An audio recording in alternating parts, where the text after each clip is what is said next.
After nearly 200 years of farming history in the Baviaanskloof, the landscape, particularly thicket vegetation, has become extremely degraded and in some cases desertified. The Baviaanskloof is a major contributor to the Kruger Dam, which services Port Elizabeth area, and it has over 1 million downstream users. So returning water to the ecosystem here, several hundred kilometers away from Port Elizabeth, has a huge impact on the region as a whole. We as Living Lands have been in this landscape for several years, scoping rehabilitation and working alongside the farming community to develop sustainable land use practices and planting speckboom to rehabilitate the area. But some of the areas are just so degraded and in such poor condition that just planting a singular species is not actually going to recoup some of these ecological processes fast enough to be able to make a real difference. In this area right here, there's been immense overgrazing, and what's happened is the topsoil has basically been lost, and the soil that remains has turned into something of a concrete. So there's no oxygen in the soil, there's no organic matter in the soil. So there are no ecological processes happening. When it rains, the water basically falls on the soil and just runs off. After realizing that speckboom is not the solution to all the ecological problems that we're facing, we've decided to try some new techniques.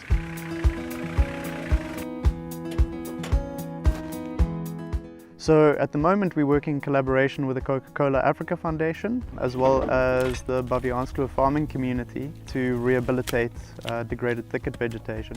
The basics of it is to return water to the soil and to return organic matter to the soil. In this case, the only way to do that is to physically create barriers. So we've been creating little dams that we dig into the ground, and each of these holes probably hold between 50 and 100 liters of water, if not more in some cases.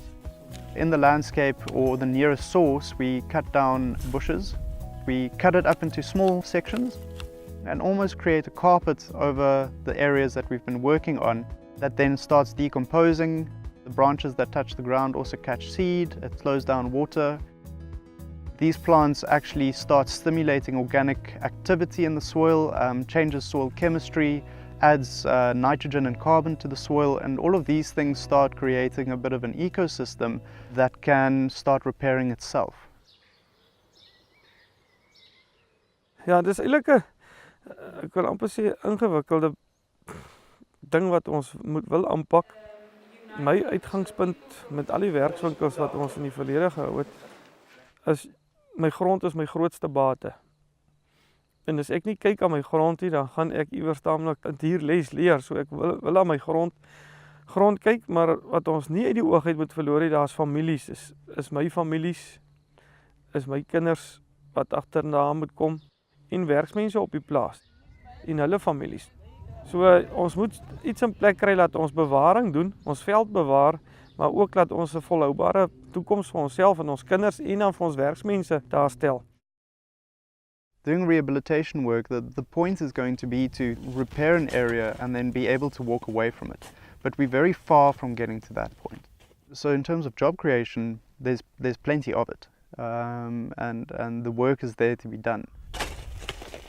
But to really create careers and long-term sustainable jobs, we're going to have to start being very clever in the way that we use the landscape.